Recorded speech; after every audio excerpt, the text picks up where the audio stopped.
Yes, people, what's happening? 12th man's back. We've got another show for you tonight, and I didn't fancy doing it on my own.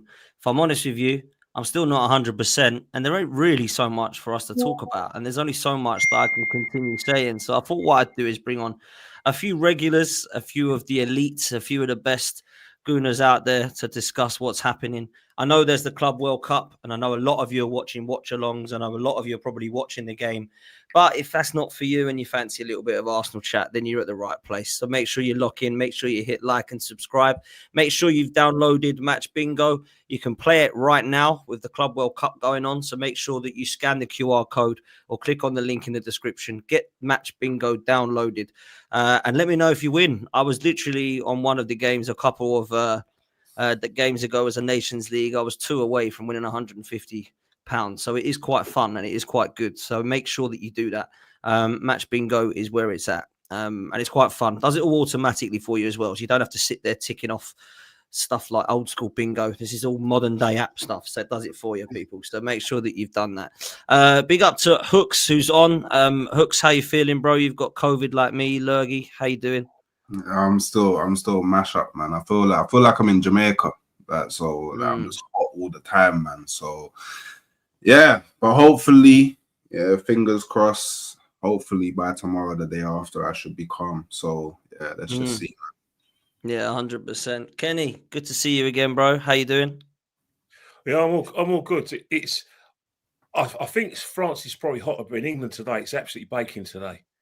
And obviously it's Father's Day today, so happy Father's Day to everyone. Yeah, everyone. Because the end of the day, we're all fathers. Most of us are fathers, but they're all going to be potentially fathers one day in one way or another. So happy Father's Day to everyone. And also, yeah, it's been a year since Kevin Campbell lost his life. So obviously, can't forget Kevin. Jesus. Yeah, it's gone really fast. Yeah, you know, Kevin had a lot of time for a lot of people, especially you know, like I said, fans. I won't say ordinary fans because everyone's exceptional, and you know, so it's massive loss. It's still felt today by the footballing community. So yeah, you know, thoughts to Campbell's family. 100%, man. Happy Father's Day to everybody, including my dad, who I spent time with today. And it is mad that it goes so quickly, but it has been a year since we lost Kevin. And I couldn't quite believe it, if I'm honest. I spoke to Vorney, I spoke to Sophie, and I spoke to Lee and the family about it. And I can't believe that it's gone that quick. I really don't know where that year has gone. But yeah, I was on holiday this time last year when the news broke, and I'd heard about it. And I thought, oh, no, this is not a good day. And I can't believe that it doesn't feel like a year ago. It really does not. So, yeah, of course, thoughts go out to everyone that knew Kevin and all of his family as well. Shane, big up to you, bro. Thanks for coming back on. I've just speaking to you off air about how great Dublin was as a city that I went to. It's kind of broken me because I'm now not well, but it's a great place, man. How are you doing, bro? Yeah, all good, man. All good, yeah. Happy Father's Day to all the fathers out there. I got a nice Chinese meal bought for me. We went out with the kids and back there about an hour now, and yeah, looking forward to getting into some football talk. And just to echo what Kenny said about Kevin Campbell, you know, you can see by the reaction online that a lot of people had a lot of time for him. You know what I mean? A lot of people that met him said that he was a gentleman and stuff like that, and he always came across that way. I was only talking about him today in my stream that he's an extremely underrated player in my eyes. I think he got overshadowed a lot by the likes of Ian Wright and Alan Smith before him and stuff like that, and Paul Merson. But I always rated him as a player. I thought he was a great player that got important goals as well. He seemed to always nip in when we needed a goal at an important time. But yeah, thoughts with Kevin Campbell's family. And yeah, again, happy Father's Day to everybody, and let's do this thing, man. No, big up for coming on, man. I do appreciate it. And like you say, Kevin would absolutely walk into this Arsenal first team right now. Trust me. He's much better than Kai Havertz and Gabriel Jesus, in my opinion. But there we go. That's another story. Jez, welcome back, mate. How you doing? How's France? Nice and warm? Oh, mate, it's too hot for me. 34 today. It's been 34 for the last 4 days, man. It's proper hot. I'm not a sun worshipper. I like warm. 28, that's good. But yeah, I can't believe it's a year that we lost that legend of the club, man. And may I just say to you and Hook, sorry to hear you've got this bloody COVID again. Apparently it's a new variant that's going about, and yeah, I'm glad I'm over here away from that. But yeah, and talk about Father's Day. Yeah, it's actually quite a sad day for me today because it'll be 7 years tomorrow. I actually lost my dad to pancreatic cancer, so Oh no. it's not something that I'll really celebrate anymore, to be honest. But big up, guys. Thanks for inviting me back, man. Nah, come on, man. It's mad. Just to let everybody know in the chat, there is no beef between me and Jez, like some people kept putting in the comment section. So for all the people that think that me and Jez have got beef, it's a load of waffle. Me and Jez are fine. I've never had a problem with Jez, so I don't know where people are getting stuff from, but it's all good on that front. Like, I'm not one of these blokes who starts drama and gets people on shows to then cause drama with me. I have to reach out to people to make sure we're cool, and me and Jez are sweet. I don't know if you want to add anything on that, Jez, but Absolutely, man. Look, let me say this first and foremost. It was me that made a stupid comment, right? And I'm a proper man. I will admit it was me. I made a stupid comment, and it went stupid, and it's my fault. It's not you. It's not Dan. It's nobody else. Me. So I apologise for that, and I'll put it out there because whenever I'm wrong, I will apologise, and let's put that to bed. yeah, no, facts, man. Listen, I've got. You don't need to apologise to me. It's all done and dusted. I don't care. It's all good, and I'm glad to have you back on, mate. And I just wish we could talk about Arsenal actually doing some serious business, but at the moment, it looks like we're still mucking around. Every day I see we're getting Gyokeres, then it turns back to Sesko, then it goes back to Gyokeres. We are still signing Chelsea rejects, it seems, in goal. We got Zubamendi who's coming in sometime this century. And meanwhile, Liverpool and Manchester City are doing serious business and moving mad. Now, some people will come back and say, yeah, but Gyokeres and Verts and all these guys haven't properly been announced yet. Well, it's literally a matter of days. They've all pretty much agreed. We're waiting for it to happen. With Arsenal, we know we're pretty much getting Zubamendi and Kepa, or we've been told we're getting them both. And we'll come on to that in a minute. But the thing that frustrates me is, striker-wise, it don't even look like we actually know what's going on. And I find it embarrassing, if I'm honest with you, that we still don't know what striker that we want. That it's all like, oh, Gyokeres wants to come, but we're not sure if we want him. And Sesko's the guy, but they're still mucking around with price. And we're not sure if we actually can get both of them, or maybe we don't want both. And maybe just go and sign a striker already, man. Like, what's happening here, man? Let me start with you, Jez, because I don't know what your thoughts are on this transfer window so far. I know that it was only open for a short few days, and obviously this Club World Cup's got in the way now, and it opens again soon. But I'd like to think that Arsenal would have gone about their business a little bit quicker, particularly in the striker market, mate. What are you saying on it? Yeah, I agree with you on that. The problem is, Dan, is that we've seen this so many times. We've got Man City, Liverpool doing the business, strengthening, getting ready for the season. I'm not panicking yet. A lot of people are saying, is Berta really going to do the business? I'm holding back on that just yet. I will start panicking when it comes to the end of July and we think, what is this guy doing? But to get to your point, I don't know, it's just so confusing what we see. The Gyokeres, Sesko. Make a decision, people. You know, that's acts like a proper football club, like the big clubs, and we are one of them. Let's not forget that. We are a big football club. We are one of the biggest in England. Whether I can sit here and say we are the third, I don't know. But it's one of them things, man.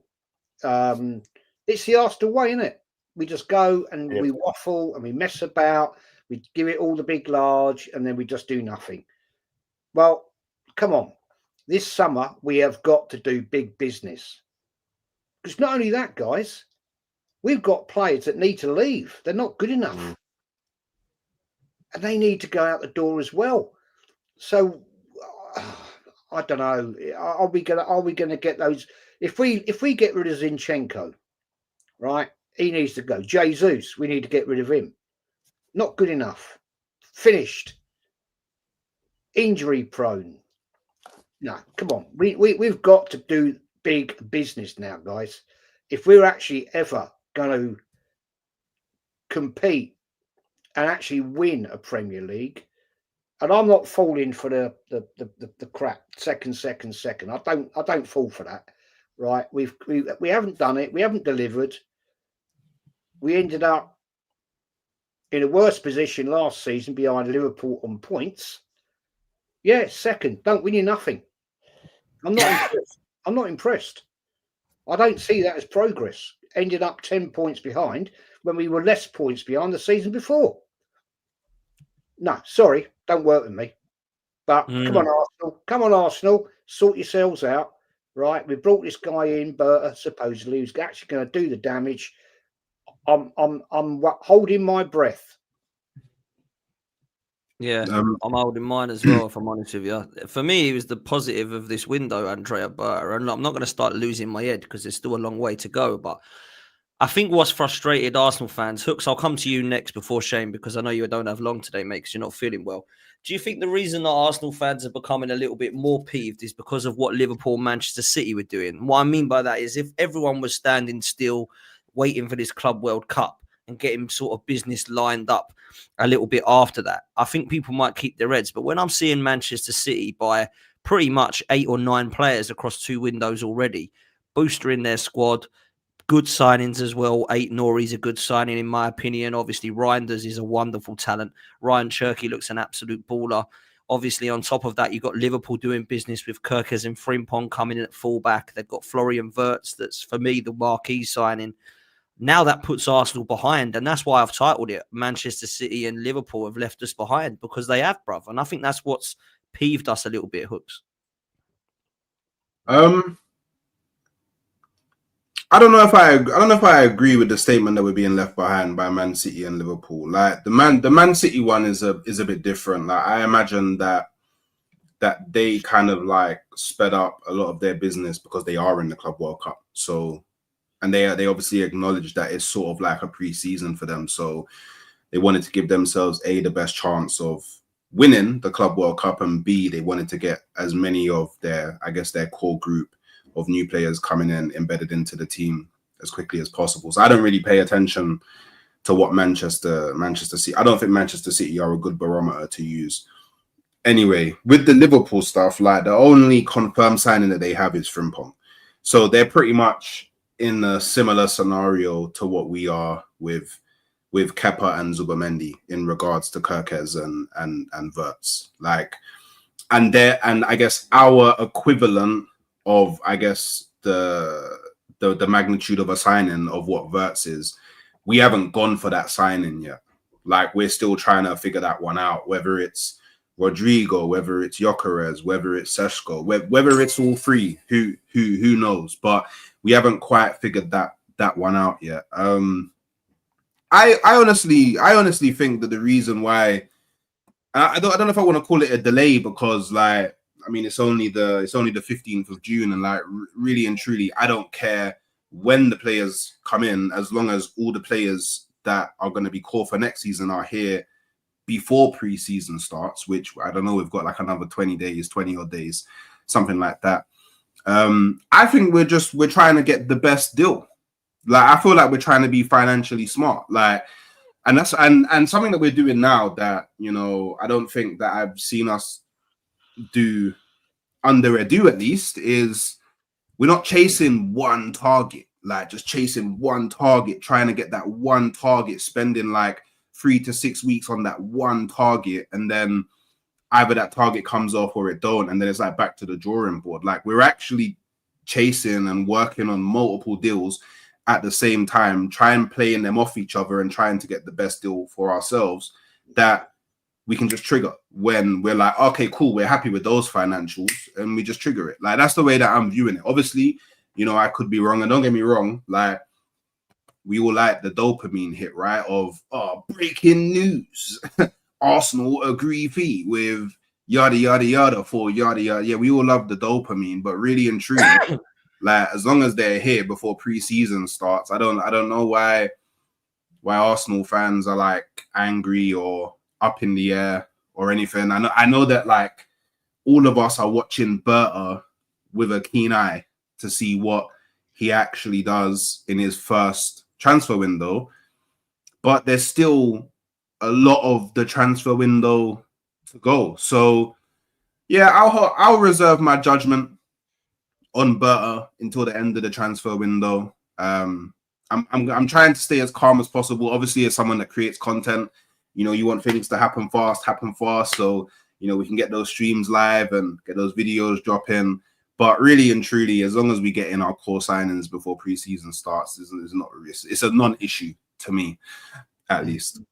Yeah, a lot of people are like that. They're telling everyone to calm down and nothing's happening yet and all that. But I think Arsenal fans have got PTSD, and rightly so. Let me chuck this super chat in before I come to Shane. Arsenal's transfer policy seems either incompetent or trying to be too clever by all these multi-approaches. It could end in tears. What's your thoughts on this multi-approach thing, Shane? Because Sesko and Gyokeres are the two we keep talking to death about. Do you think that there's a genuine consideration of both? Do you think Arteta wants one, Berta wants the other? Or do you think Berta could potentially be looking to bring in both, man? What's actually going on with this situation with these two strikers, bro? Well, my opinion, and it is my opinion, so people start going mad, oh, how can he know this? How can not? I'm saying this is what I think. Like we're all saying, none of us know for sure what's going on. And I will respectfully disagree with Hooks that I think that it is just the two targets. They're the main ones, Sesko and Zubimendi, because they have been for 2 years now. Both of them have been for 2 years. And I think that it's the tunnel vision on those two that will get us in trouble. That's got us in trouble before. It got us in trouble last summer when he wanted the two of them, didn't get them. You can be almost certain that when he didn't get Sesko said, I want to stay another year. There's no way the board would have just said, okay, well, you're not getting that money. They would have said, do you want another striker? No, I'll wait. Again, I don't know this for sure, but that's the feeling I get, is that he's so insistent on his two players that he's willing to wait a year. I don't believe the Gyokeres hype at all. I don't believe it at all. I think the only way that we would go in for him would be like that, a smokescreen to try and either make Leipzig hurry up and sell Sesko, because I don't see anybody else in for Sesko. Maybe there is. If there's not, then Leipzig are really, really, really chancing their arm with playing hardball, because if we did move on, they could be stuck with him. A player that doesn't want to be there, a player that could go on strike, whatever could happen. So I think that we've just had our two targets. I hope that Berta has backups in the pipeline, because we've been stung like that before when it hasn't worked, and then we end up with a Sterling or something like that on the last day of the transfer window. And I don't want that. I don't want that. I'm glad Sané signed for Galatasaray, because I could have seen that happening. I could have seen that happening very, very easily. We'll get Kepa. I think that's what, the 7th or 8th City/Chelsea reject Arteta signed. None of them have worked out. Not one of them has worked out. Havertz for 65 million, absolute flop. Jorginho did a job now and then, but he cost us a lot of important goals. Sterling, the less said about him, the better. Jesus, the less said about him, the better. Zinchenko, the same. And to me, that's the sign of someone who doesn't learn from their mistakes, which is something that I've always said about this manager, which I don't think you can be a top manager if you don't learn from your mistakes. That's what getting a job with a lower league club does for you. That's what earning your stripes does. Even if it's under 21s, like Pep did with the Barcelona B team, and then you move up to the first team. You know, or like Sesko's doing with Como, you know, earning the stripes. You learn how to lose. You learn how to deal with injuries. You learn how to manage your squad. You learn how to man manage. But having said that, he's been in this job 6 years now. He should have learned some of this stuff. And to me, when someone doesn't learn from their mistakes, that's when it starts to tip over into narcissism or arrogance or whatever you want to call it. Someone that keeps insisting. Like, I'm nearly certain as well that the whole forward thing is almost being forced on him, that he would have kept going with a false 9 if he could. And Sesko can kind of play that role. Sesko can play. Sesko's just his zesty Havertz. He'll drop off. He'll come short. He'll pick the ball up. You know, so to me, these two signings are just what we have already, but slowed down even more. So if the Sesko deal does fall through and we get Gyokeres, I have a feeling that Arteta will be very, very worried, as in, if he gets him and his numbers drop drastically, which they will in his system, it's a guarantee, then suddenly it isn't, oh, well, we got Sesko, he's young, give him time. It's, well, there must be a problem with your tactics then, mate, because he was balling out over in Portugal. Oh, but he didn't do it. He only did it in Portugal. Yeah, but he shredded Man City. Got a hat-trick against them. He shredded in the Champions League. This guy knows what he's doing. So if he comes in and falls off a cliff, if his numbers fall off a cliff, then the attention goes on Arteta, and when he starts feeling the pressure. And I'll finish on this. I'm kind of getting off the point, but I would be very interested to see when the fixtures come out, if we have any of the so-called top 6 early. Because if he loses to one of them and he loses that trophy that the other the top gooners, whatever you want to call them, defend them with, oh, we're unbeaten against the top 6. They'll start to run out of things. There'll be nothing left. They'll have nowhere to hide. He'll come up with something. He'll come up with some other trophy. I don't know. We haven't lost against a team that wears red jerseys on a Wednesday in 2 years or something like that. He'll come up with something or other to defend himself. But as for the signings, I genuinely think that there are 2 main targets. There are 2 main targets. And I kind of hope they're not, because Zubamendi's a decent player, but I think we've got players that are the same as him in the squad. And Sesko, again, I hope he comes and works out, because we need a forward. And I take him for the sheer fact that he is a striker. That'll do me, I'm just having a striker. But I do worry that we are getting too laser focused on these 2, and it's been 2 years coming. And I just hope that Berta has a backup plan if it does fall through. If that ends up being Gyokeres, all the better. But as for Zubamendi, I'm not pushed either way if you get him or not. Well, I think we are getting him. If you listen to journalists and believe it, some are saying that Real Madrid are interested in circling. Kenny, I'm going to bring up a couple of these super chats come to you with this next question, which is from Kafka. Says Arsenal have missed the Premier League chance. City and Liverpool have better squads and a better coach. I certainly don't have Arsenal to win the league as things stand. Mr. Chambamba says that Havertz and Jesus' remaining salary is 100 mil. By the way, if I'm honest with you, they're on a hell of a lot more than 100 mil. They're on actually $500,000 a week if you actually add both of their wages up. It's absolutely scary what we pay them a week. It really is quite ridiculous. Jim says Kai is on 60 million now. They bid 50 for 100 to the 100 game striker. Yeah, I don't get this one at all. How you can put in a bid. Yeah, Kai Havertz becomes available. We're like, boom, straight away, 65 mil, 290 a week. And then Gyokeres is there and then mucking around going, well, 49, would you accept that? Oh, yeah. Oh, what, honestly, what is actually happening here, man? It really is crazy. I saw this, Kenny, as well, which I wanted to put up, which really did make me laugh. It's one of my favourite tweets I've seen in a very long time, actually. They put together our 11 of what it's going to be. We've got a goalkeeper discussed. We've got a back 4 watched, open talks with, prioritised and shortlist. A midfield trio of mentioned, interested and seduced, and a front 3 of admired, targeted and considered. It did make me laugh. I thought that is perfect for what Arsenal do within the transfer market. What's your opinion on this, bruv? What are you telling me? Because, Kenny, you've said for quite some time that it's going to be Sesko and Zubamendi because that's what Arteta wants. Berta coming in now. If we do get those targets, what was the point of bringing in Berta if we're just going to listen to Mikel Arteta's targets then? Well, first and foremost, but people have to accept the Berta. You're not going to see anything with Berta for probably about a year or 18 months. There's loads of other things he needs to do. First and foremost, he's got his job is not just to, recruit players. He has to move players on. He has to deal with players' contracts.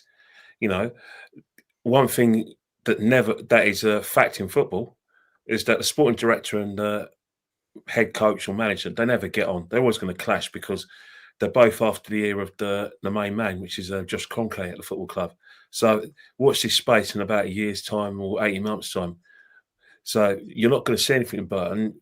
And to be honest, Berta's got a bit of time anyway because the deals that we talked about, Zubamendi and Sesko, are in place.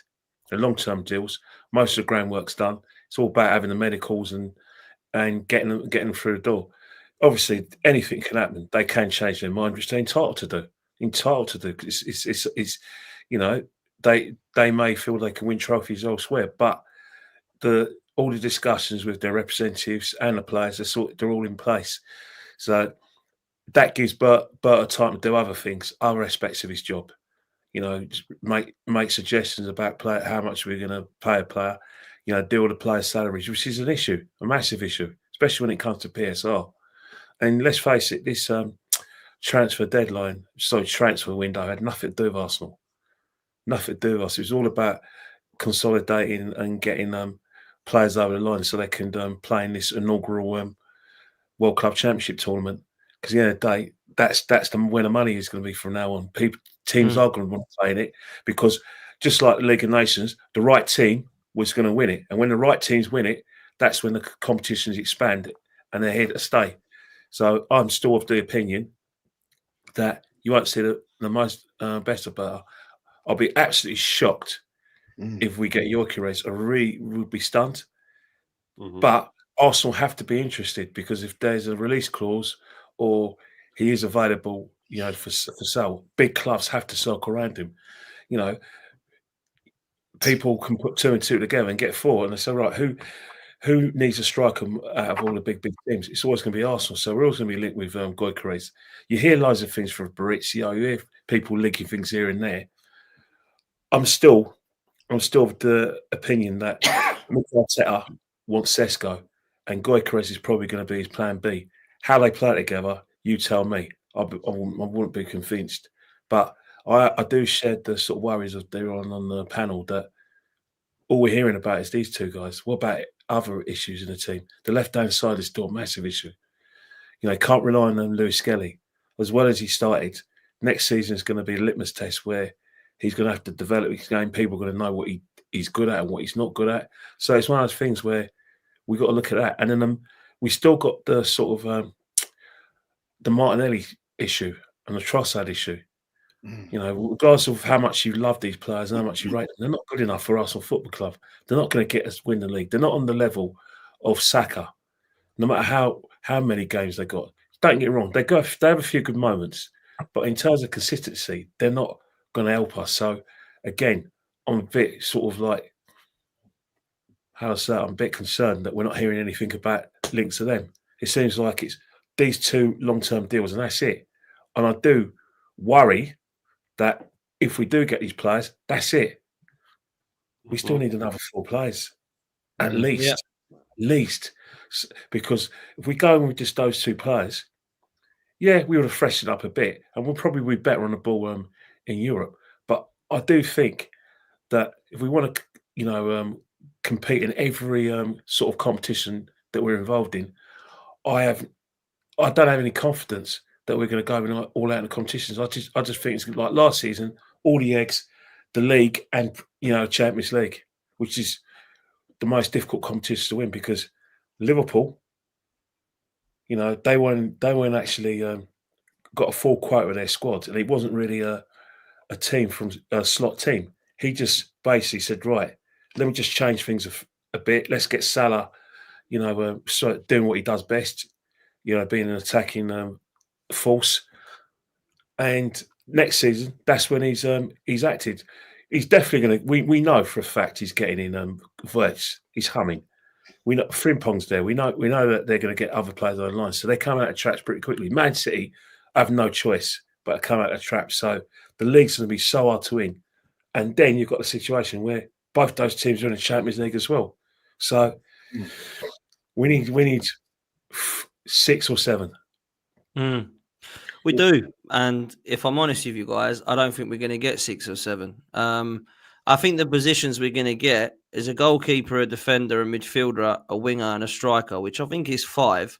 But I don't think we're going to get 6 or 7. I don't think we're going to get that winger back up for Saka, that creative midfielder we're all going to go wow to. I don't expect that. I expect a goalkeeper to come in, which will probably be Kepa. I expect a backup defender to come in because Arteta loves a defender. I expect Zubimendi, which will be number 3. And then the other 2 I expect are, as we've just discussed, left winger and a striker. I don't know what your thoughts are on that, Jez, because a lot of people are saying that this is going to be a huge summer, but I still think we're going to be left short because this is Arsenal, isn't it? I think you're totally right, Dan. I have no confidence that Arsenal are going to go out and spend big dollar to get the right players in. And it's a bit annoying, very annoying actually, but we need to get players out to get other players in. And I'm not convinced we're going to do that. I don't think we're ruthless enough anymore. We used to be. And let's talk facts. Robin van Persie, let's talk about him. He had one great summer, one great season, and effed off out of the club because he didn't see any projection of where we're going to improve. And I don't see this with how we can improve with certain players that need to go. Yeah, I agree with you. We need 6, 7, maybe 8 to strengthen the squad. We were proven last season. We just didn't have the depth to get through it. We burnt players out. But I don't know, man. I just don't think I've got the confidence in this manager to actually do it. You know my view. I don't need to repeat it. right? I think he's not good enough. He's not the man that's going to take us any further forward. And as Kenny rightly just said, I can see us falling further behind next season because we're not going to have the depth. We're going to have to do the same old rinse and repeat, wasting players by playing them way too much. And in games, because we know that Arteta won't take the FA Cup seriously, which really, really, really annoys me. That's one of my favourite trophies. I was grew up with it as a kid. My first ever cup final. But I don't have the confidence, guys. Sorry. I know there's a lot of people out there that do, but I don't. I don't see it. It's going to be another rinse and repeat window. And I want us to compete. I want us to win. I am not a negative fan, right? I want Arsenal to achieve the greatness that we can once achieve. But I just don't see it under this management. I'm sorry. I'm sorry about that. No, don't be sorry. Don't be sorry. You don't need to be. That's how you feel. And I understand how you feel. And you're not alone, man. There's a lot of the Arsenal fans that are a little bit down, a little bit deflated. And if I'm honest, I think it's the back of the season we've had. I don't think it's just this window. I think it's the back of the season. People have been hurt by this. People have been hurt by previous windows in January and in the summer. Judges made a good point the other day. In the last 4 windows, we haven't spent anything in 3 of them. So this is not the art. This is just the Arsenal way. This is what happens. So what are you saying, Shane, about actual signings itself? Like, what do you think we need and what do you think we'll get, I suppose, is my questions here. Yeah, well, I'm with Jez and Kenny. I don't see us actually getting more than 2, maybe 3. I can see us getting the 2 we're after, and then a third sort of free signing or loan or something like that. But we should be maximising loans. I do like what I think Berta is doing with Sambi Lokonga and Nelson and all these lads coming back from loan. I think he is going to say, they're your players. You use them next season. You coach them. If they're not good enough, you coach them to be good enough. I don't want to hear about injuries. You know, if you're 3-0 up, with half an hour left, take Saka off, bring Nelson on. You're 3-0 up. I want to see rotation. I want to see you use these players. Because people say about thin squad. Oh, we had a thin squad this year. But he had those 4 players last year and he didn't use them. He never brought Emil Smith-Rowe on. He never brought him on. He did the odd time. But very rarely when he could have brought him on. He didn't bring Fabio Vieira on. He could have brought him on. And I'm talking there's games like when we were 5-1 up or 5-0 up against Lons at half time and Saka played till the 82nd minute or something like that. That's insanity. Like it makes no sense. Bringing him on in the League Cup, stuff like that. Bring on one of the kids. We're playing Preston.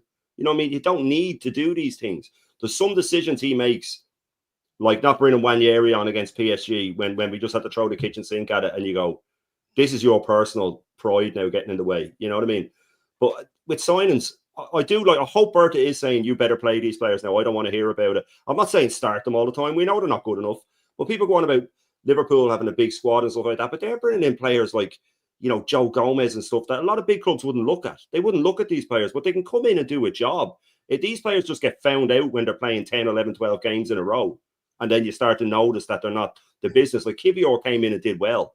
But you do know that if that game went another 5-6 seasons, he would have, or 5-6 games, he would have had moments where he was found out, you know. But I have no problem with someone like Kivior coming in. No, you just can't build your team around these guys. But you need to use them. You need to use them in and around the team. You need to use them when players are tired. You need to rotate. You know, Pep Guardiola will make 2 changes a game, regardless of who he's playing. You know, and you need to make decisions like we're at home to Ipswich or Southampton. Don't play Royce and Partey. Just play one of them and play 2 attacking midfielders. That way you get to rest someone, you get to bring someone in. So I do hope that Berta is saying you use these players now and you rotate them in because he's going to have to. It's not even a choice. We do have to get rid of players to get some in. But if we were to get rid of 3 players, then we'd have to start looking at 9s and 10s that we have to bring in. We'd be in ludicrous numbers. We'd be doing what Forest did when they came up, which nearly backfired on them, by the way. They were only a point away from going down when they made 21 signings, whatever it was. It paid off in the end. But that was a hell of a gamble. That was a hell of a gamble to do that. And it paid off. Let's get it right. But, I mean, I lost somewhere else in the season and it mightn't have. So for signings, I just don't see... Can you see Arsenal making 6-7 signings? I mean, the last time that happened was when we got Ben White and Nuno Tavares and all them. You know what I mean? That was the anomaly. I just can't see us doing that. And then you have to look at it as well that out of the 30-odd signings he's made, maybe 5 have worked, which works out about 1 in 6. So even if we were to get 6 signings, the chances are that only one or two of them will pay off. You know, so it's again, I'm with Jez, and I'll finish on this. It sounds like we're being all negative and blah blah blah, and of course we are it to an extent, but it's not intentionally negative. It's just looking at what we've seen, especially last season with the injuries and things like that, that we just see it going further and further down. And I planted my flag with this. If he's in charge at the end of next season, I think we'll be outside the top 5. I think we'll be outside the top 5. I think Chelsea are going to leave us behind. If Newcastle make two world-class signings, which they should have the money at this stage, they'll leave us behind. I think their first 11's better already. City will leave us behind. Liverpool will leave us behind. And then there's always a chance of a Villa or someone like that having a good season. And I genuinely think no matter who we sign, if he's in charge at the end of next season, I think we'll finish outside the top 5. I think he's lost the players. I think the fans will turn. And it's just going to be toxic next season. But you never know. If we got a good someone that came in and started banging in goals, that always gets the crowd back on side, doesn't it? If you have a good number 9. But we shall see. Well, that's what we've got to do at this game. Can I just put a comment in there to that, Shane? You're bang on, right? Of all the years I've watched Arsenal Football Club, which is a long time, we achieve greatness and then we just decline.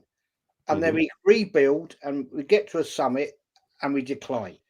We never have the consistency of being a club that wins. We've never done what Liverpool used to do, what Man United used to do. It's like, oh, we've won that.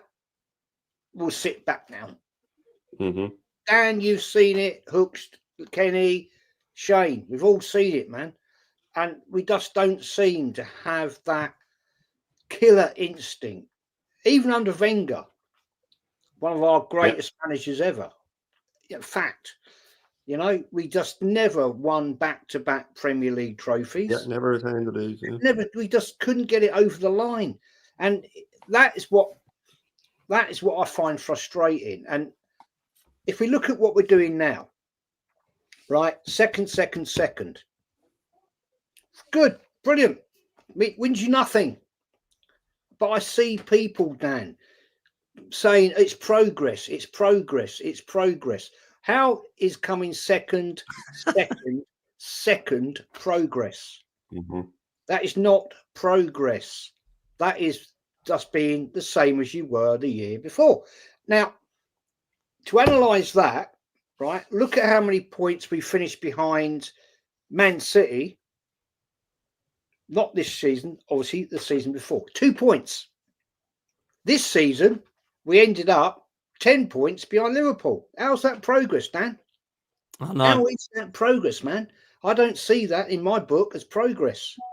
It ain't progress, mate. And the people that tell me that coming 8th and then coming 5th is huge progress, we should not have been 8th in the first place, mate. And once you get to second, the only way that you get progress is to come first, funny enough. That's progress. Coming second might be seen as particularly unlucky if you miss it on the last day of the season by a goal difference or something like that.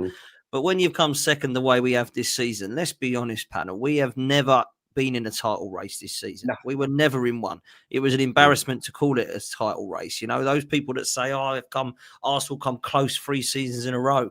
We really haven't. Like, we come close 1 really season. We threw away an 8-point lead. And then this season, we were never in it. That's my honest opinion. But Hooks, what's your thoughts on this? Because I know you and I are quite different in the way that we see things. And maybe on the panel, you see things differently to us as well. Do you think that, you know, me, Jez, Shane, Kenny are over the top with it? Do you think we're worrying for no reason? I think you're on the same boat as us with Arteta, that he's got to win a Premier or a Champions League or he's got to go. But I see quite a lot of news reports. I'll just read out a couple of bits before you come in today on John Cross saying that Arsenal are actively pursuing deals for both Gyokeres and Sesko. While they do not plan to sign both of them, Berta's keeping his options open and has held advanced discussions over both players. Ollie Watkins is also still on the radar. I mean, that will not go away, that rumour, by the way. John Cross has also said that AC Milan have made an inquiry for Calafiori. I've got to be honest, if they want to give us 40 million, they can have him. But apparently we've said he's not for sale. AC Milan, however, are now pursuing a move for Zinchenko. And although his wages are still a sticking point, they're ready to push to get the deal done. So, look, we're trying to sell. We're trying to buy. Berta's trying to be in there. When that window shuts, how many players do you think Arsenal are going to have? Do you think this is going to be a 5 or 6, or do you think it's going to be a 3 or 4? I honestly don't know, to be honest. Like, there's no doubt that we need to do a lot in both selling and buying. Like, there's no doubt there. We definitely need to refresh the squad in some way, shape, or form. We already go into seasons with smaller squads than other teams, so we actually need extra players in general just to meet the higher quota. Like, I think we usually go in with like a 21 to 23. I think we need to try and hit the full 25. Arteta's not the greatest at rotating, but maybe he just actually doesn't trust a lot of the squad. And if that is the case, then that's a discussion that he needs to have with Berta and whoever else is involved in sorting that out, and bring in a whole bunch of players that you do trust, that you're willing to rotate with, and in certain games bring in other players. But I don't know, man. I see a lot of sides of it. Like, I don't think we'll have a season like we had last season. Like, whether people want to admit it or not, or, you know, whether people want to call it an excuse or not, or whatever, like, we did have a lot of injuries throughout the season. Like, I don't think we'll have that many injuries. Well, I mean, touch all the wood, pause, that we don't have that many injuries going into next season. So that is what it is.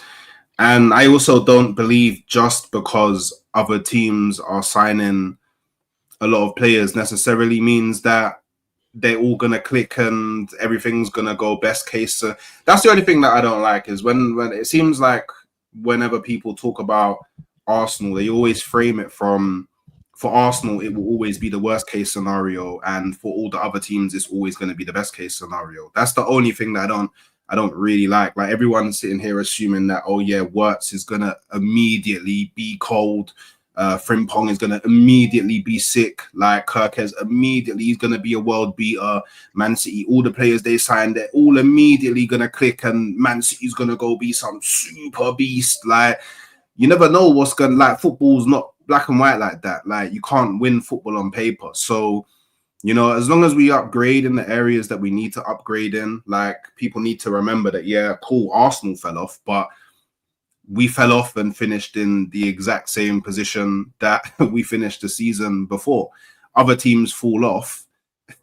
It's looking struggles, but it doesn't get spoken about in the same way. So, look, for a team that hasn't won a major a club that hasn't won a major in 21 years, you would like to believe that people inside the club recognize that that's a very, very, very severe issue, and they would take action to solve it, to help us get over the line. But outside of that, I can't really comment too much. Do you know what I mean? Like, there's players that I want. Oh, I'd love Arsenal to bring in Rodrigo. I'd love for Arsenal to bring in Gyokeres. Like, I would love for us to go out and actually not only buy some of the best talents in the world, but actually do what Fergie used to do and buy some of the best players from teams in the league to increase the gap. But I don't know what Arsenal's going to do, and I can't sit here and lie and say, oh yeah, we're going to go sign 8 players. I don't know how many players we're going to sign, but as long as we address the elephant in the room, which is the striker and the left winger, as long as we just address that, after that, it's wild, wild west. Whatever it is, whatever we get, and we just. I think you're missing the point, man. I think you're missing the point here. The elephant in the room is Arteta. Mm-hmm. He hasn't bought the right players. He didn't invest in 2 January windows when we needed to invest, because we had those injuries before Christmas. Yeah, and let's put it right. We've got the weakest squad we've had. Go back and look at the facts of this. We've got the weakest squad we've had since 1975. Number-wise.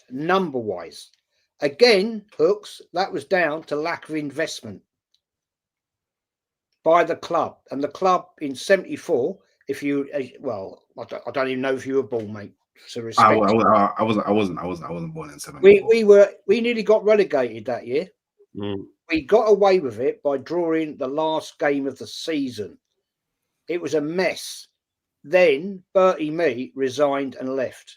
Then we brought in Terry Neal. It's lack of investment. And the elephant in the room is Arteta. He likes to dictate to the club what we should be doing. Right? Now, my hope was, or is, and it still is, that this guy Berta has come in to sort this mess out. As of yet, it's all quiet. And that's what I actually expected that. I actually expected it. Because I didn't think this guy was going to come up and start blowing things about, right? Because he's sitting there looking at what's going on. Yeah, Arteta and Berta are never going to be best mates, as Kenny Ken's quite rightly put out there, right? They're always going to be fighting. And I like that. That's good. That is good for the club. But the problem is you have to blame the manager. You talk about injuries last season. Yeah, we had horrendous injuries. But why, mate? Why? Because we didn't have the depth in the squad. You keep playing players. They get a niggle. They get a knock. They get an injury. You keep doing it. Eventually, they'll break. It's like your car. You drive a car, right? Or a motorbike, whatever you do, right? If it's not working correctly, eventually your engine's going to blow. It happens. And this is the problem at Arsenal Football Club. And it's been so many years of doing this. And this is the problem we're facing right now. I have no faith that we're going to go out and buy 7 or 8 players. I don't believe it. I'd love it. Neither do I. Neither do I. And obviously, when I said address the elephant in the room, like I meant the one that will actually be addressed. Like as much as everybody wants Arteta gone, and like I don't know, I'm not gonna sit here every day and make that the talking point because I know that they're not gonna get rid of him. So there's no point. So, but hasn't been tasked to come in to fire Arteta, because if he had, Arteta would already be fired. So is that level of like imagination and delusion, just put it to the side. It's cool. I'm not happy that he's not being dealt with, because I think he deserves to lose his job. I've said this on many of occasions, but I'm not going to sit here and keep on smashing my head against the wall because it's not going to solve anything. The thing that can be solved, which Berta has come in to part of his remit, is to actually get deals over the line. So I can only talk about deals getting done. I can't talk about Arteta and all of that. I'll have to talk about that when it comes to the start of the season and I see, is he going to change any of his behaviors? Because I can only look at his behaviors changing now. I can't look at like, who's going to come in and be my new manager, because I think everyone on this panel can agree we're not going to have a new manager for next season. It's just unless anyone believes any different. I just accepted the fact now that Arteta is going to be the manager next season. So I personally don't see a point talking about it. Personally, that's my personal opinion. Don't see the point talking about it. Don't see the point slewing them. There's no point. Do you agree, though, Hooks, that when the guy does come in, because I do think we're getting a striker this summer, whether it's Sesko, Gyokeres, we can have that debate another time. Do you not agree that when this striker comes in, there is zero excuses and any hiding ground for Arteta? He has to deliver. I don't think he has. I don't think there was any. I don't think there's any excuses for last season. Me personally, like I don't think there's any excuse for last season. Like it. We shouldn't have lost 4-0 on aggregate to Newcastle in the Carabao Cup semi-final.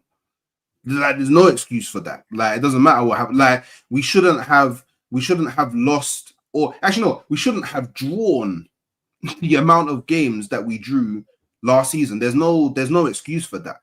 Like, I can only hope, and in my opinion, what I'll be doing is, if we bring in someone like a Gyokeres, immediately half of those 14 draws, they're halved. Immediately. That's the way that I'm seeing it. Immediately they're halved, because we've got someone that 9 times out of 10, he's in and around the box, he'll put the ball in the back of the net. But I already think that he doesn't have an excuse. There is no excuse. Do you know what I mean? So there was no excuse not at least walking away with a draw at home in the semi-final with the Champions League. no excuse. Like, do you know what I mean? You shouldn't need like a world-beaten striker to be able in that magnitude of a game to score a goal. In my opinion, at least. Like, we got more than enough talented players on the pitch. Yeah, they may not be everybody's favorites, but they've made it to the highest level of football. They're playing at the highest level of football. They're at Arsenal Football Club. Like, there's some merit there. Like, they can put the ball in the back of the net. Do you know what I mean? So, like, it's just always going to be the same. Like I said, my threshold was bring me a major. That's all I need is a major. But I can't change my threshold every season now is going to be bring me a major. Like, that's all I'm looking after now is a major. Yeah, if you win me the FA Cup and the Carabao Cup, I'm going to be celebrating because I'm an Arsenal fan. And whenever, you know, all fans, when you win stuff, you celebrate, right? But for me, for you to, if I was the owner, for you to keep your job, you have to win me a major. But as a fan, for me to have faith in you again, you need to win me a major. So it's not going to change. You know what I mean? And like, you know, we're going to have ups and downs. There's going to be periods where next season, I think anyone that thinks we're going to drop out from like the top three is ludicrous. Personally, in my personal opinion, I think it's ludicrous. Like, aside from this season or the next the next couple of years. The next couple of years, okay. Like, I think it's ludicrous. Like, because like outside of Liverpool and Man City, we've been the other most consistent team at that level. Like, there's still a barrier that other teams, whether people want to admit it or not, whether people want to do the hee ha ha, it's easy to troll Arsenal, yeah, fire shots, cool, whatever. But consistently, aside from Liverpool and Man City, no other team has been up there challenging for the league. So to assume that, and with Arsenal, so from the 22, not even that, from the 21-22 season, every single season, people told me, Arsenal's not making the top four. Arsenal's not going to make top four. Every season, Arsenal's going to make... I was one win away from winning the league. People told me, very next, Arsenal's not going to make top four. And every season I've made it. So, like, consistently, Arsenal are up here, yeah? The only thing Arsenal need to work on is getting over the line. That's the only thing Arsenal need to work on. You see, the thing is... Look, can I just... I'm just going to add this to you, right? This is from somebody, right? I won't mention her name. I don't think that's right. This is so-and-so, who's not bothered if Arsenal don't win trophies because the football is entertaining under Arteta. And fans like myself, me, should support Liverpool, Man City if we want to see silverware because we're glory hunters. Quote. That is mental. No, who said that? No, I mean, obviously, if you don't want to bait up who it is right, online, I don't think it's fair. Private chat, but that's on my Instagram. I don't think it's fair to mention the name. That's why. There you go. That is. Yeah, but I get that quite often as well. You should be supporting someone else. You're greedy. You're this, you know. But the thing that I just wanted to address was that when you were saying that, you know, can I just finish up, man? Sorry to interrupt you, sir. So I replied back. How long have you been supporting Arsenal? And she's come back to me and she said, since 2004. Sorry, 2004. So 2004. I went, that's funny, that. I've been supporting since 1967. I said, my first game was in 1968. So I said to her, how often do you go to games? I've never been. Oh, I quote, oh, okay, fair enough. You obviously live a long way away. And she said, yes, I do. I said, fair enough. I get that. I said, I've been to 2,586 games. How can you tell me that I shouldn't accept success? No answer. This is the problem we've got, guys. This is the problem we've got. And it's a disgrace, man. It's a disgrace. And that is the problem we'll have all the time with these people. Yeah.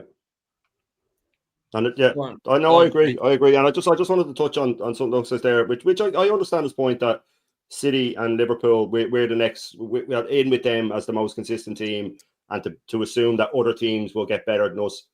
But they don't have to. We can get worse. We can get worse and drop behind these teams.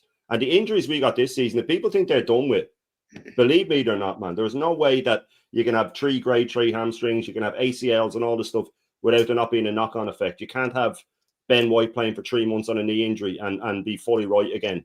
Tommy Asa will never play 90 minutes for us. That's a guarantee. So we may as well just count him out. But don't be surprised. Timber needs an operation. So don't be surprised if Ben White has to come in and then he breaks down because of the injury he had. Don't be surprised if Havertz ends up getting another injury and Saka ends up getting another injury and Gabriel ends up getting another injury. These grade 3 hamstrings, man, they've taken down players before. They've taken down Michael Owen, players like that. Then you start running out of players again. And then the other players get overplayed. And then the injuries kick in again. And then the fans are turning on Odegaard because he's still not performing and he's getting more painkiller injections. We can get worse. If this season had kept going, Newcastle would have caught us. Chelsea might have caught us. If there had been another 5 or 6 games left in this season, we were staggering over the finish line in this season, absolutely staggering over the finish line. The season finished just at the right time for us to finish second again. So when I say that we can drop out of the top 5, I just mean that the other teams only have to get slightly better, and if we get any way worse, they'll catch us. Chelsea could catch us. Newcastle could catch us easily. To me, that's a non-point. Like to say that if the season was to go on for however X, it doesn't go on for more games. No, I was just used that as an example that these injuries will carry on. Yeah, but this doesn't the problem. We now have a period of rest. But that's the biggest issue. We now have a period of rest. And now look, I would agree with you in the scenario where we don't sign players. So in the scenario that we don't sign players, I would agree with you, because then the same group of players have the same amount of load on their bodies, and if we see the same behaviors from the manager, then yeah, I would expect there to be more injuries. But we're gonna sign players. Like, I mean, if we want to, unless we want to do semantics, we've already signed 2. Unless we want to do if we want to do semantics, fine, I don't mind. But we're gonna sign players, so we're adding to the squad. I'm not even gonna rule out the fact that, who knows, maybe even, for example, someone like a Max Dowman, he's gonna come into the squad in some way, shape, or form, whether it's Carabao Cup games or whatever.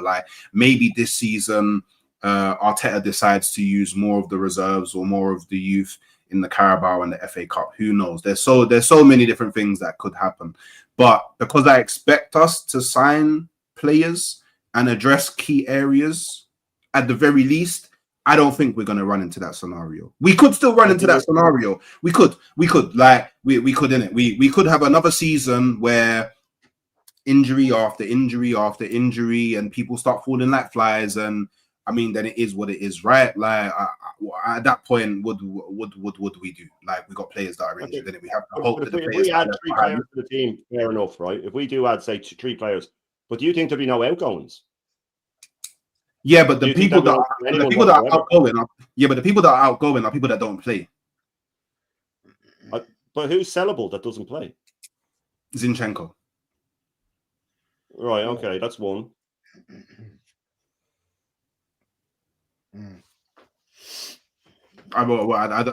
Sorry, what are you asking me? Who are we planning to sell, or who can we sell? No, but just who is sellable that we don't use? Is there anyone that's sellable? That's a sellable asset that we don't use. I can't think of anyone that is a sellable asset that anyone would take, with the wages are on as well. There's going to be options, but let's be honest. We don't. I mean, Martinelli's a sellable option. That's about it. Martinelli wouldn't make Zinchenko, Martinelli. I mean, Zinchenko, by the way, I heard today they're offering to pay him. They're looking at 10 million, because his wages. Fabi Vieira, obviously Kivior. Should people want him? Zinchenko, Jesus. If we do sell these players and we get in 3 players, then we just have the same short squad again. Yeah, exactly. This is why, like, this fair saying, get rid of these players so we can go and spend, but we're not Mhm. actually strengthening in terms of like numbers. It's fine saying bring Dalman and Ethan and all that into the mix, and I want to absolutely. I think Yeah, it's of course, great that yeah, we yeah. should blood youngsters in, but like, let's just be real. Like, Max Dalman's 15. When have we ever gone for a title with a 15-year-old in our squad? You know what I mean? Playing minutes. As much as that's great, and he could be number 25, I'm cool with that. I don't want him being the one we're using every week, because that's just not the way to go with a title. So I think we've got to be serious about where we're at this window. I do agree with Hooks that there are some people we can sell. I also agree with Shane. I don't think any of them are massive money. I don't see us getting 80 million for a Martinelli and 50 million for Kivior and, you know, 35 for Zinchenko and 40 for Fabi Vieira. Like, we're going to have to be realistic here, because one, we've stuck everyone on ridiculous wages, and two, they ain't actually that good. Yeah. So these players are not outstanding. You don't go to Arsenal and go, right, I'm going to pick up a load of top quality talent here, man. But Kenny, let me come to you. You've been waiting patiently. You said something interesting earlier about the left-hand side, and I wanted to get your thoughts on it, because I do believe that there's definitely Hooks, big up to you, man. I've just seen you in the private chat, man. Thanks for coming on, man. Really appreciate you. Love every time, man. Bless up everyone, Take care, man. Hooks. Have a In good a evening. bit, man. Bless, Bless man. up, Hooks. Legend. You said something about the left-hand side, which is interesting. The striking situation's done. We're going to get one. Whether you want it to be Sesko or Gyokeres is a debate we've had already, right? That's going to get done. A goalkeeper in Kepa's coming in. Zubimendi's the midfielder we want. We're probably going to want a defender. The left side, however, worries me still. If I'm honest with you, the injuries to the right-hand side this season just gone was worrying enough, because the right-hand side looked nowhere near good enough this season, really, other than Timber, who was consistent. The others were either injured or underperforming. But the left-hand side's been an issue since Arteta's arrived, to be honest. The left wing, it worries me, Kenny, and I'll tell you why quickly. Because other than Rodrigo, I don't see any of the others as light-year options ahead of what we've already got. And we need something better than Martinelli and Trossard. And as much as I like Eze, I think he's more of a player that can play out there, but more is central. Likewise, Morgan Rogers. I like the potential of some of the other names we're being linked with. But other than Lookman, I don't think there's anyone cooking in Europe at the moment that I'd absolutely 100% go with. So if we was to go and get Jamie Gittins or Nico Williams, or maybe we go and get Semenyo, or maybe we look at Barcola, are they absolutely like going to come and win Arsenal the title? I'm concerned about our left-hand side. You mentioned Lewis-Skelly as well, which I'd like you to touch on, because I love him. I think he's a baller, but I wonder if his future's in midfield. And we still don't really have the balance right, in my opinion. I know you and I have gone back and forth about this Declan Rice position. So talk to me about the left-hand side, bro. Well, first and foremost, you talked about that if we don't get either Zubimendi or not Zubimendi, if we don't get Gyokeres, or most importantly Sesko, that we'll just get anyone. No, that's not the case. Last season we were on the verge of getting Sesko. What happened? We didn't get him.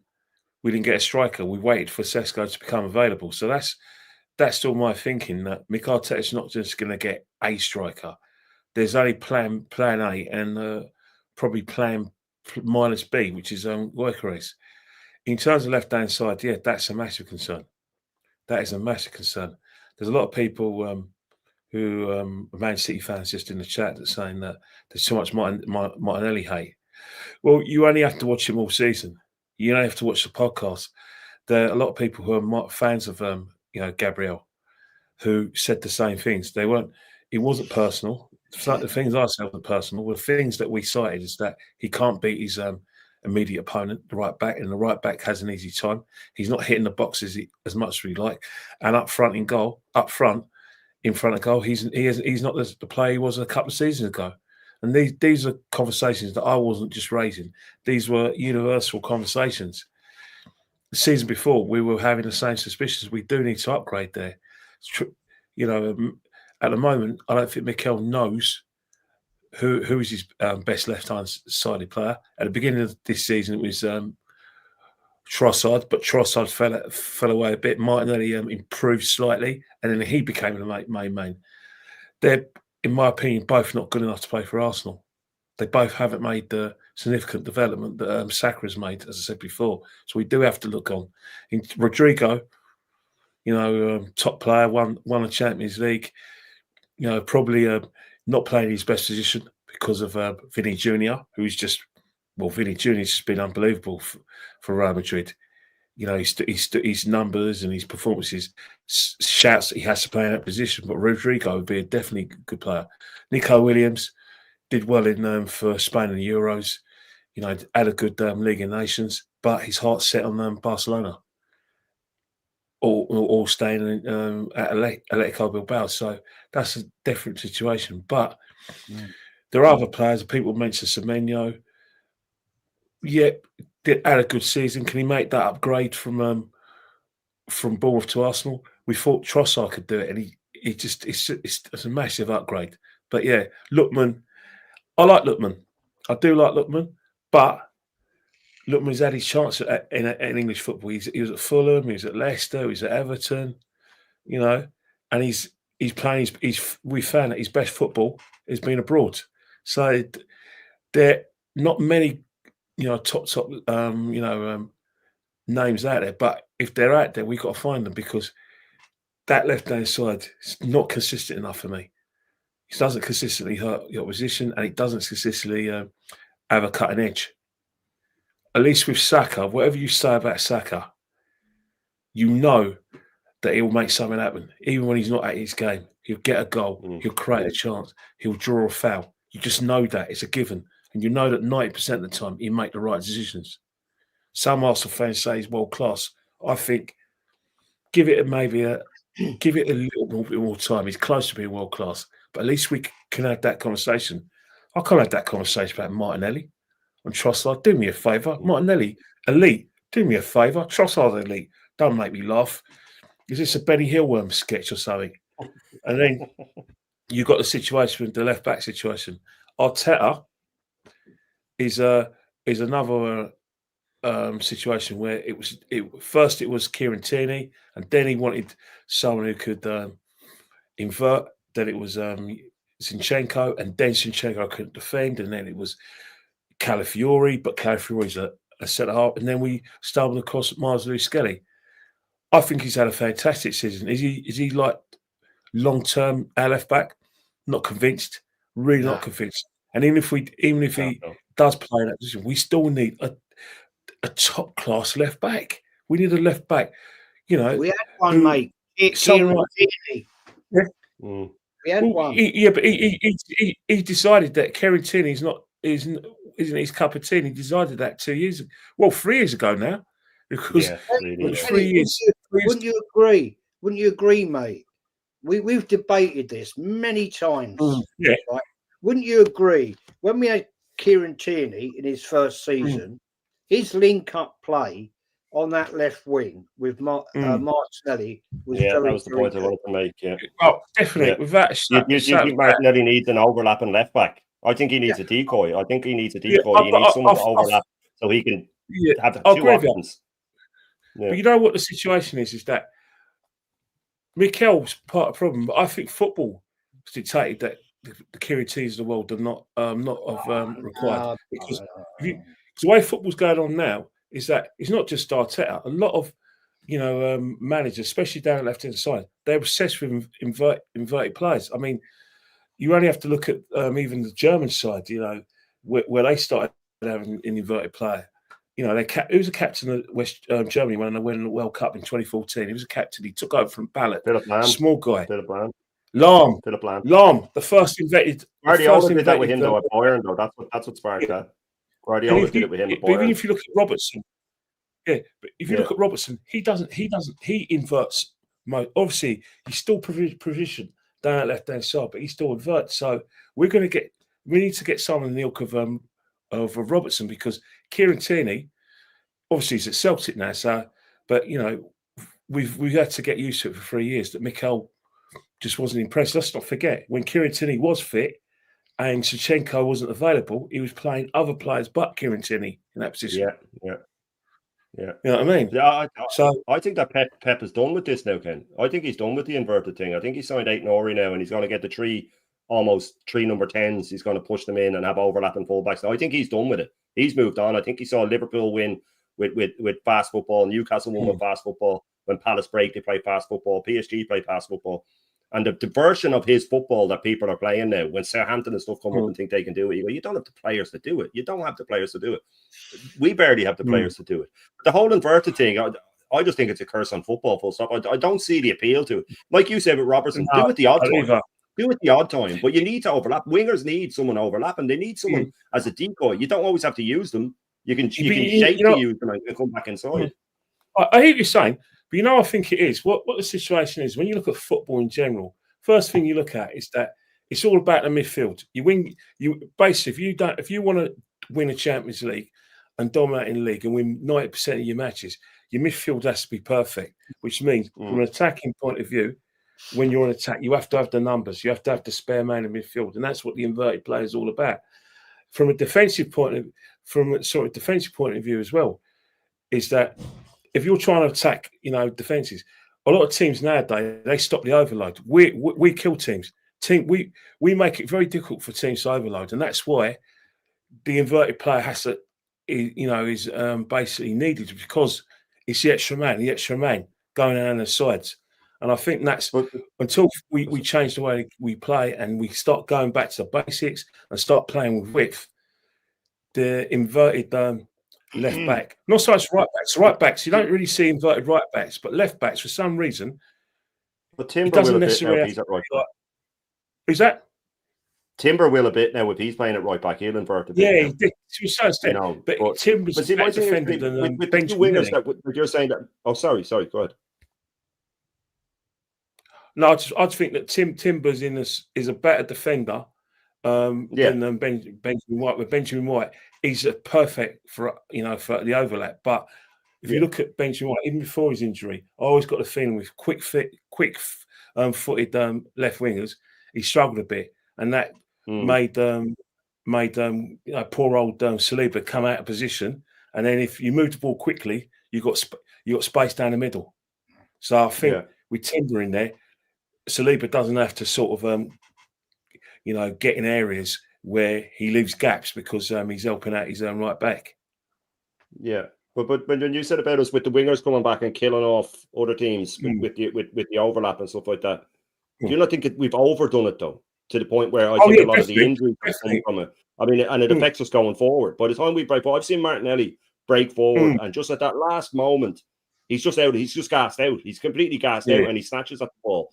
And I just think that you're sacrificing. I'd rather let in an extra 5-6 goals a season to not have them relentlessly track back, because you'll score so many more. Like Liverpool, like Salah was asked on the pitch after Liverpool's final game, what's the difference between Klopp and Slot? And he says he doesn't make me track back as much. You know what I mean? Like, I get that players should track back, but if one team is attacking down the right against you, your opposite side winger shouldn't be busting the gut to get back. He should be jogging back, because by the time it's going to come across to him, he'll be in position. He should not be busting a gut to get back. Yes, the winger on that side bust a gut to get back, especially if you lost the ball. But you have to. There's just not enough freedom anymore. They need to be let off the reins like they were. We can always go back to 22, 23.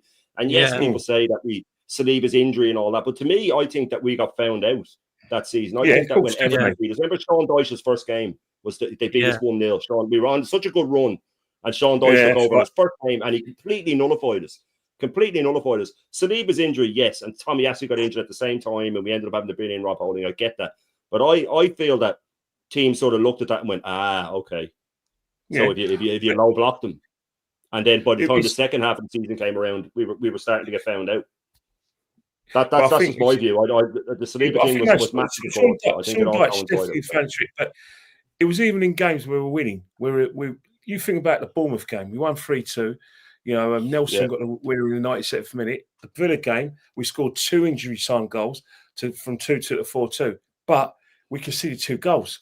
And I think what it was is that we rode our luck a bit, even with Saliba in the sides, where we were making mistakes, where we were letting teams gaps in. We were like bombing forward as such. Zinchenko, was asleep when the diagonal ball was coming past, and then when the diagonal ball comes through, the wingers got space, and everyone was just running, making runs, and creating chances. Mikel can't accept that. That's why when you watch our teams, no one plays a long ball, no one plays a diagonal pass. If you're crossing, the player has to be in the box, or you come back, don't give away possession. And I think that's where football's got deviated. Us in gone too especially, far, it's Kenny, because hasn't mentality. Look, it's a lot to do, and if I'm honest with you, I don't know what's going to happen. Nobody knows what's going to happen. People are still reporting that Arsenal still aren't sure about Gyokeres. Think they're asking too much. Sesko's still the one we want. I'm actually getting quite bored and sick and tired of it, if I'm honest. I think it looks embarrassing for the club for us to have waited this long and then still not have no clue what striker we want. It's one of the most frustrating things ever. Sorry, cutting Dan. We do know what striker he wants. We do know what striker Mikel wants. He wants Sesko. Yeah. You know, it's all been worked out. He's already got an idea where he wants Sesko to play. He's already got an idea how he's going to link up with certain players. You know, that he's actually quite excited by the prospects of having the guy because of all the attributes that he looks for who can play in that team. Gyokeres be a different kettle of fish, but it's not just the fact that we're talking about from a footballing point of view. The board are wetting their pants about it. They're licking their lips. From a business point of view, he's only 21, 22. Long term, you know, you could put him on a big contract.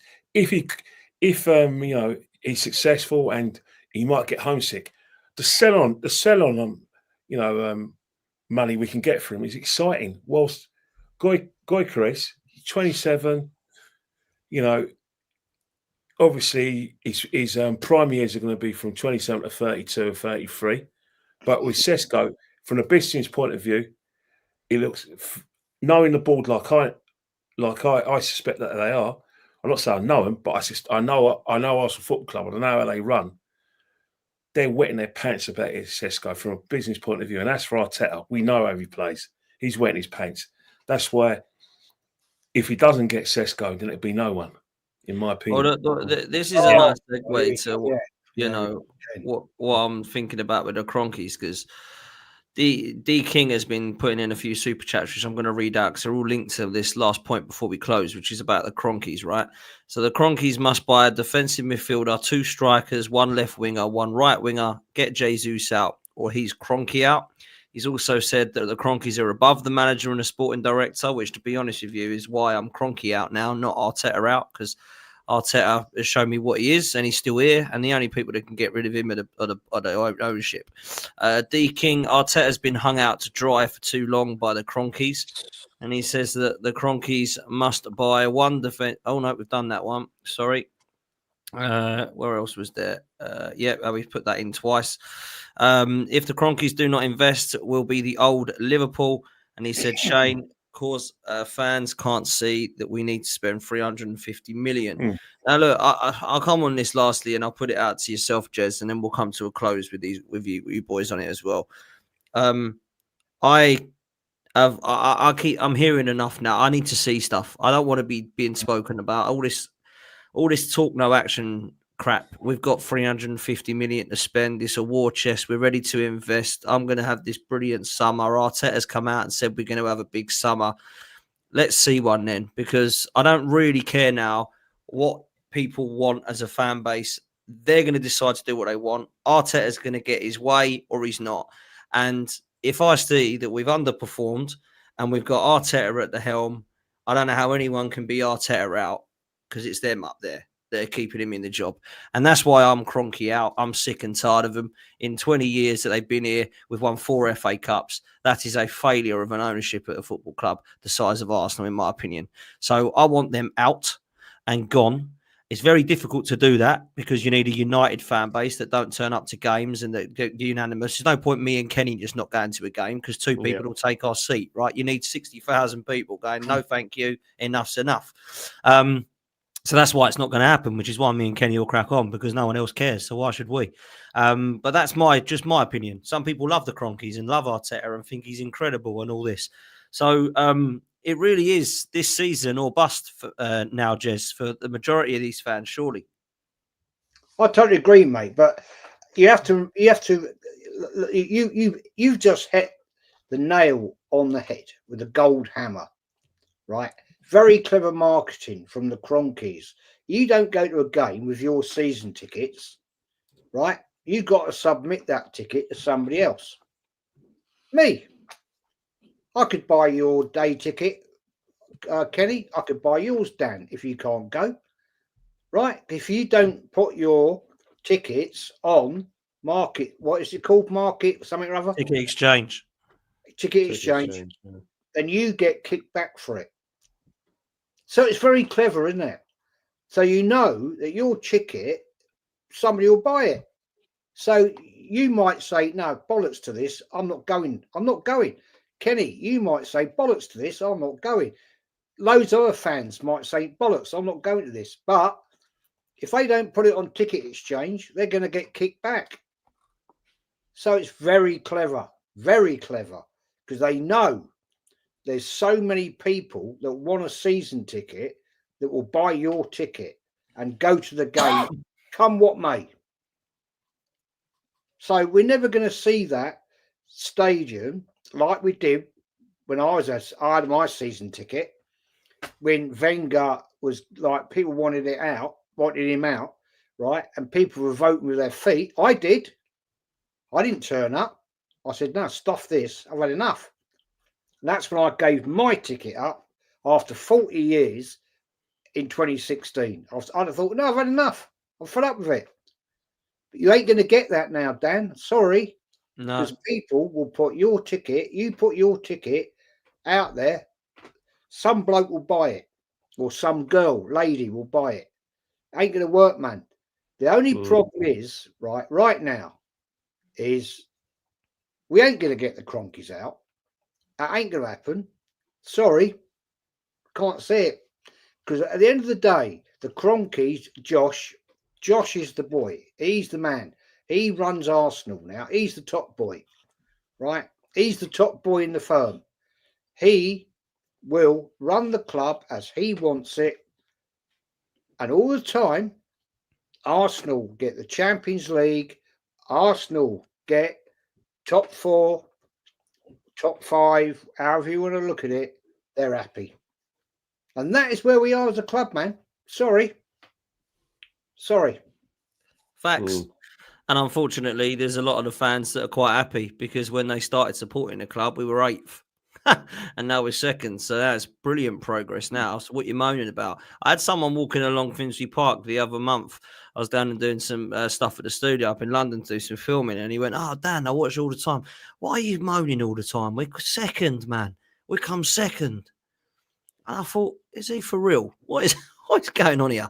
I did not celebrate 2nd when I came out of Highbury at 15 years old. I was crying in 2003, when we threw it away. So why am I now going to be starting to do absolute cartwheels and somersaults, coming 2nd place on bloody? I just don't get this. I do not get this mentality. I really don't. But listen, big up to Albert. Happy birthday, my bro. And happy. What a day, hey? Super Kev. Father's Day and your birthday, Albert. Big up to you, mate. I hope you've had a good day with family. Big up to you, bro. And we'll definitely catch up soon. Last thoughts from Shane and Kenny before we close. What are you saying, bro? Cronkies, Arteta. Go on, Shane. Yeah, listen, I'm with you. Yeah, of course that the Cronkies are a problem, but we know they're going to stay. We know they're going to stay. They're making money and stuff like that. And yes, they keep Arteta in a job, but when they go online or they check, the Sky Sports News or anything like that, it's all hunky dory. Like we're the people that want this guy out are the minority, the vast minority. I might add. I saw a survey that was done that 3% about. Now, granted, it probably only done over 200 people, but whatever the case may be, it said that only 3% were very disappointed with last season. 30% were kind of disappointed, and the rest were happy. And then there was a few that were ecstatic. So we'd be the 3% that would want them out. And I was saying that the 33% or 31%, whatever it was, that were only slightly disappointed, they'd be asked, so you're disappointed with the season? Yes. So do you want Arteta out? Oh, no, I didn't mean that. I just don't think it was a great season. But the thing with it is that, like Kenny said, that sort of, I think the days of Arsenal, protesting, on their feet by leaving the stadium and stuff, I think that's gone, because all those season tickets, Kenny, your season ticket could be snapped up by someone straight away if you didn't want to go. So I think that's gone, and now that you see with the board and with Arteta, I think one of the cleverest things they've done is lower the standard to the point where the likes of Gary Neville and people like that are on the bandwagon of they're overachieving, and I just think they never talk about the money spent. They never and big up to your man D King who put in the super chats. I know he was disagreeing with us, but I do that in my chat as well. If someone comes in and they're respectful with a question, that's what it's all about. You want a bit of debate. You want to.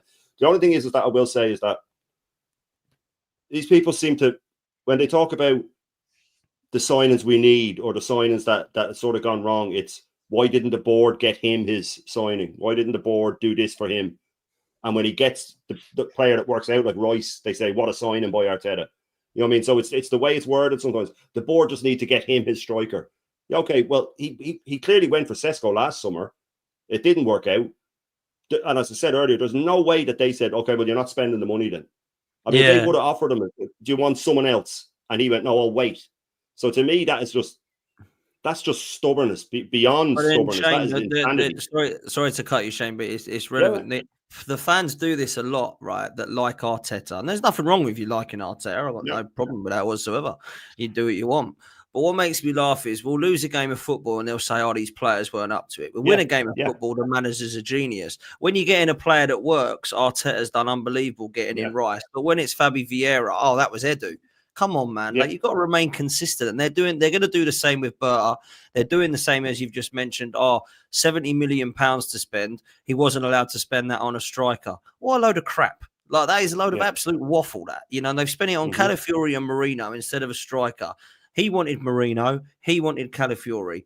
And he could have put that on Gyokeres. Now we're trying to flirt with Gyokeres or Sesko for around about the same money. Why did we not? Do we really need Calafiori and Marino this season just gone? No, we didn't. We ended up off the back end of the season needing Marino as a striker. That's the laughable thing. Yeah. So I don't know. I just wanted to comment on that point, man. Yeah, no, but I agree. And I think that we would have had more money last summer. But when he said, I want to wait on Sesko, they said, okay, well, we're keeping that money then until the end of the season. Because the reason that I'm almost certain that happened this way, again, this is just my opinion. I have no insider information, none of that. I'm just going by the way football works and the way I think his head works. All through the last, 4 years, one of the main questions he got pressed on was, surely you need a number 9, surely you need a number 9. And he always got really roiled up by it, we get goals from everywhere, we have the most goals in the calendar year, we don't need a forward, The one time when he kept going on about it was in the January transfer window. I've never heard him say it before. And every press conference he was saying, I know we need a forward, He knew he wasn't getting one because he was waiting on Sesko. So the only reason that he was saying, oh, yeah, now I need a striker, is because he knew exactly how it would work, and it has worked that way, that all the people that want him in, one of their main arguments is, sure, didn't he say he wanted a striker? The board didn't back him. He wanted a striker. Every other press conference of every other transfer window for the years previously, when they said, surely you need number 9, no, he actually get annoyed at them. No, this is the way we play. We get goals from everywhere. So he knew that they were waiting on Sesko. He knew it because he went for him last year, openly went for him in the summer. It didn't go through. And he said, oh, wait. And to gamble like that is just insanity to me. To gamble on a whole season, to me, it shows pure arrogance that he thought, I'm bulletproof here. I'm absolutely bulletproof. Because when he started saying that in January, he knew he wasn't getting one. He knew it wasn't happening, and he covered himself, which is very clever. I'll give him that. It's very, very clever. And again, this is just my opinion, but I've never heard him say it before. I've never, ever heard him say it until that January transfer window. But if we're waiting on Sesko now and that falls through, I mean, it's a mess even for Arsenal standards. That is a mess even for Arsenal standards to wait nearly 2 years for a player and then still blow it. A player that no one else is after, by the way. You know what I mean? But listen, we'll see how it goes. But I just feel that, for me, the board are always going to be here. And yes, they should sack him. If the fans turn, they would sack him. I think they're afraid that if they sack him, there'll be a revolt. But I don't think there would be. I think there'd be a revolt for a day or two. But then people would move on. I think we're putting far too much stock in how much the crowd like this guy. I've never seen it like this before. I've never seen a manager so protected in my life, actually. But people move on. If they sacked him, people would get over it in a day or two. You know what I mean? But like Chelsea just do it. They just sack them, move on. People move on. But yeah, I just don't see it. As I said earlier, I'll be interested to see when the fixtures come out who we're playing early, because a couple of losses. Well, last season we had a shot. We had a real hard start, didn't we? This season just gone. So we have one of them again. Wow, we have one of them again. Yeah, we will, man. We will. Kenny, last word on this before we close, bruv. What are you telling me about the Cronkies? I know they're staying. I'm not asking if they're going or not. We know that. Well, But if you think about that is that I've never been one to go after the board because simple reason is that I always go after the main man. If I see evidence of a manager having complete control of football affairs, as far as I'm concerned, the board, whoever owns the club is irrelevant for me. I saw evidence of it with Arsene Wenger. He had complete control of footballing affairs. I'm seeing evidence now with Mick Arteta where he has complete control of footballing affairs. So if you're in complete control of footballing affairs and I'm not happy with your output, I'm not happy with the trophies, I'm not happy with you as a manager, I'm going after you. At the moment, I've said it many times this season that I'm done with the manager. Because I think 6 years is enough, and that's from a common sense point of view. He hasn't delivered a success over his cycle of being in charge. You know, we've got close, but close is too far away in footballing terms. So that's why I've always gone after the manager. And Kenny don't want Arteta out because Cesc Fabregas will be the next manager of Arsenal. Well, it doesn't matter.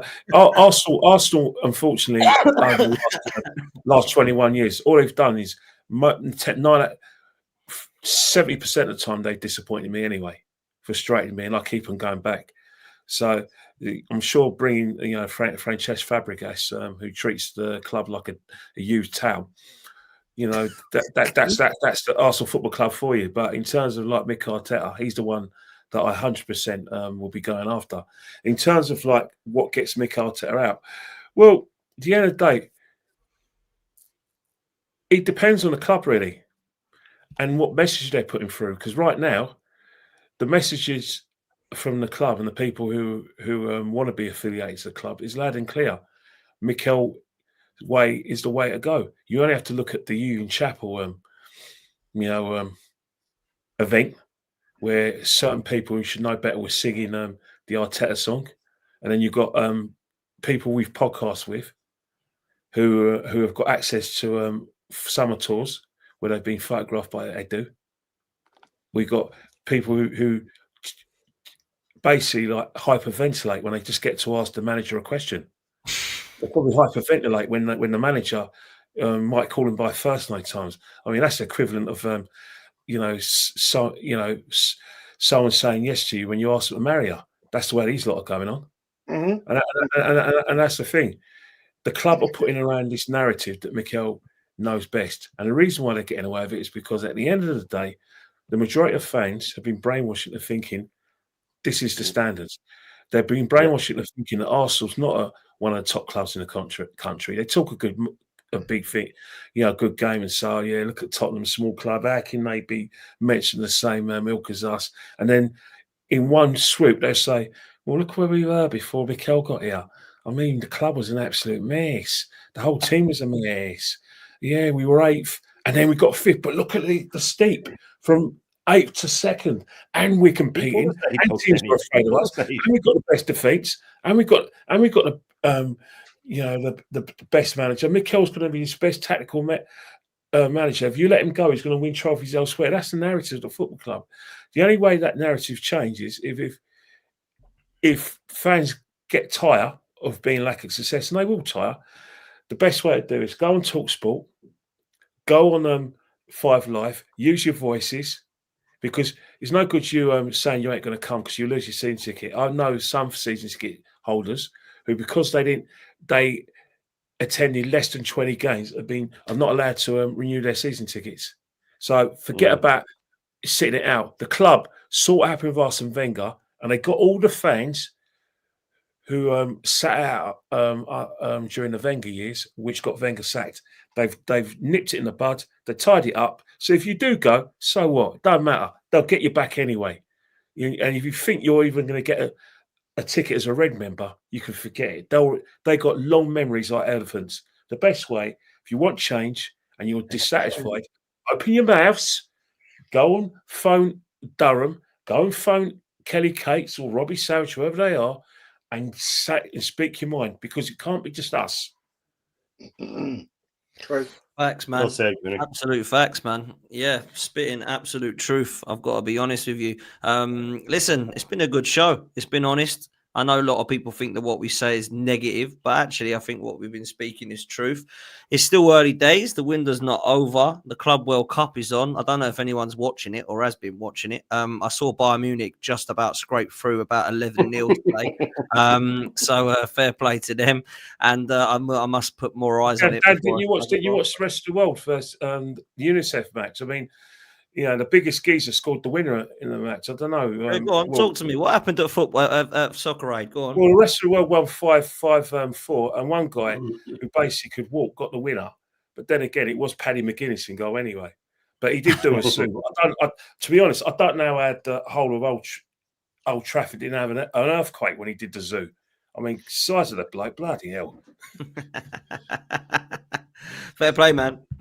Look, I didn't watch any of it, of course. But look, big up to everyone that's been here. Jez, thanks for coming on again, mate. What you got coming up, bro?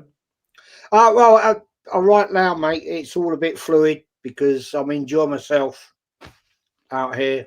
I'm basically being a whore, going on other streams. I will be doing a stream this week. Kenny, I'll be getting in contact with you. Dan, if you, I know you're not well, so I won't pester you, but I might just ask you if you're about. But of course, anyway. Man, I'll always help out, mate. And I'm just enjoying the dream at the moment. To be honest, it's lovely here. Way too hot for me. The wife loves it, and I'm on my own tonight because she's buggered off. A friend of hers has come over from the UK, and they're up in Dijon and having a great time. Lovely. Thanks very much. And I'm loving it, man. I'm loving it. I might actually be staying here to the end of September. We're due back mid-August, but I've actually said to her, look, I'm quite happy here. I could actually move here today.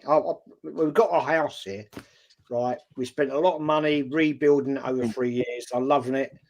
And I'm thinking, this is a bit of me, man. This is a bit of me. That. You know? Love that. No, listen, love that, man. And you enjoy it, mate. There's no Arsenal to stress you out. So you can go and enjoy the sunshine, relax, be with family, be with the loved ones. I mean, very quickly, the story behind it, Dan. We used to come out here for a little bit. And I found this lake, right? She's just literally 300 yards from here. And I wanted, and to buy a lake out here is nothing. They're not worth shit. And I said, yeah. But the mayor, the local mayor said, no, you got to buy the land and it comes with this house, which was a ruin. Straight up. When we got it, it was a ruin. It had a tree growing out of it. Straight up. So we spent 3 years doing it up. And luckily I'm in the trade with builders and all that shit. But anyway, long story. I love it here. The people are beautiful. They're lovely people. The weather's brilliant. But I'd be quite happy I'll come and live it. Seriously, straight up. I'd move out here next week full time. That's it. See ya. Bye. Nah, mate, I don't blame you. Listen, good luck to you, man. I hope that you can do that, bro. And I'm glad you're having a good time. Enjoy the rest of the summer, mate. That's for sure. Make sure you're following Jez, people. And make sure you subscribe to his channel. And there's going to be a lot going on there from next season as well. Shane, what you got coming up, bro? Yeah, first of all, thanks for having me on. It's always an honor to come on your show, your channel. But yeah, I'll have the full Irish breakfast tomorrow at 10:30 every morning. It's going really well. So I'll be over there tomorrow morning. Then Monday night, I'll be on with Aaron, the set panel we have over there with Normski and DJB and Aaron, the OG show. So I'll be on there Monday night. And then Tuesday night, I have the show I do with Views on Sport, big up Views, absolute legend. Clean Through 1-on-1 will be Tuesday night at 7:30. But yeah, you can catch me every morning for the full Irish breakfast at 10:30. We normally do that rock out for about 2 hours or so, and yeah, going really well. So again, big up for having me on. Big up to the wonderful chat. They've been absolutely pumping today. And big up to Kenny, of course, always a pleasure. Jez, absolute legend, and yourself, Dan, you're a gentleman. Thanks for having me on. Big up to everybody, and yeah, cheers. Now, big up to you, Shane. Absolutely smashing it. It's great to see you every morning doing so well as well. And do you know what? I had a full Irish breakfast when I went over in Dublin and it was beautiful, man. I can't lie. So big up. If anyone's not had one, it's so much better than they do it over here. So, but big up to you for coming on, man. Make sure you're following Shane on Shane Gooner. Kenny Ken, always a pleasure, my bro. Summertime is a strange one because I don't get to see you as much, mate. Do you know what I mean? And but you'll be watching every other sport, cricket. You'll be watching everything. I guess. Everything. I've actually got. I know I'm doing something with. I'll do something with Deluded Gooner on a Wednesday. I think DJ B's approached me on Tuesday, and I'm obviously got something with Jez. Sis. As you know, Sis is doing something about 8 o'clock on Thursday with me, so nice. that's obviously Sophie Nicolau from Finsbury Park is going to be with me on Thursday at 8 o'clock. So yeah, definitely got that to do, and obviously, as you know, I've got so much cricket to watch. I mean, I watched the World Test Championships. Congratulations, South Africa, winning your first ICC tournament in 27 years. You know, there's the India coming over to play the men and the women. So that's going to be massive. You know, it's going to be probably a home game for India. And obviously you've got the World Club Championships. You've got there's just so much sport, isn't there? But I haven't watched the motor racing, though, because I still think motor racing is got billionaires, you know, driving around in a circle 60 times. Yeah. Mm. Yeah, Kenny, you know what? I love have to Formula chat, One, but I get why you're not into it. Go on, Jez. Sorry, mate. Tuesday, man, 6 o'clock is always the old school show. So I can't be having with people interrupting that show, man. We've been doing that. Of course, yeah. I know DJ B's mentioned something, but yeah, obviously it's for you, I suppose. But yeah, that goes without saying. So there's still a lot to talk about. But one thing I would say to people in the chat, if you really, really want to see some action on us getting players in, wait till July, and that's when things are going to happen. You are going to see some players of some sort, but it's going to go right until the 23rd hour of the 1st of September. Trust me, this is a long haul. By 11 o'clock, 1st of September, I think we'll probably still be trying to sign players even then. A bit like when we signed Arteta, man, 10 to 11. Oh, and Benayoun. Arshavin. Remember that when we signed Arshavin? Oh my God, it was February, I think. Wasn't it? It's unbelievable. What was it that came in with a broken back? One of them came in with a broken back. Kallstrom, yeah. Oh, That was unbelievable, wasn't it? Joseph, what phase is Timber and Bavuma in? I don't know, mate. All I know is he's an hero now in South Africa, isn't it?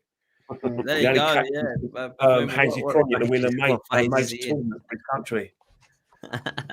What phase is he in? That's what Lee Gunner does for everything now. I love it. It's class. What he just rattles everybody into it. So funny. Every tweet. Yeah. Listen, people, it's been a great show. Big up to everyone for coming on. Big up for all of you guys in the chat. Big up for the super chats as well. Make sure you've downloaded Match Bingo and the QR code in the top right-hand side of the screen, or go to the link in the description and make sure you've downloaded Match Bingo ready for the Club World Cup games. And we're going to send you over to Aaron, who's still going live now with an Arsenal panel. So go show him some love. Dan Potts raid, 12th man raid. And yeah, we'll see you next time. We're out of here, people. Laters. Get better soon.